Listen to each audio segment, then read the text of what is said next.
È stato il primo, ma quasi certamente non sarà l'ultimo, il bidello campano, licenziato e denunciato in una scuola del Portogruarese per aver presentato dichiarazioni false sui propri titoli in modo da scalare le graduatorie e ottenere il posto di lavoro. La vicenda è finita sul tavolo della procura, mentre l'iter per il licenziamento non è ancora formalmente concluso.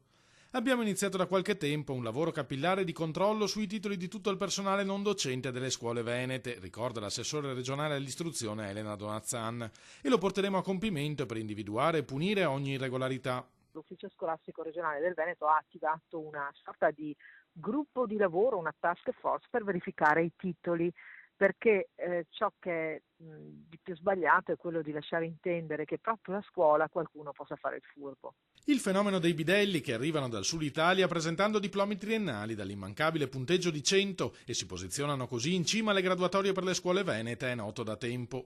Molti degli enti che hanno rilasciato questi titoli non avrebbero presentato la necessaria documentazione all'amministrazione scolastica veneta che ne ha richiesto la verifica. Secondo indiscrezioni, alcuni di questi episodi si concluderanno presto con nuove denunce in procura.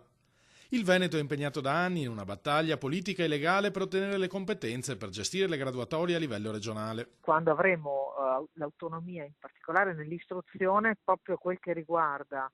il concorso, i vari concorsi per personale amministrativo, quindi anche personale di servizio, personale docente, i presidi, ecco, i concorsi fatti su base regionale avranno certamente una certa rigidità nel controllo, nel confronto e poi anche per dare dignità ai ruoli a scuola si deve andare sapendo che si va a rappresentare il massimo dell'istituzione educativa e quindi bisogna essere a posto.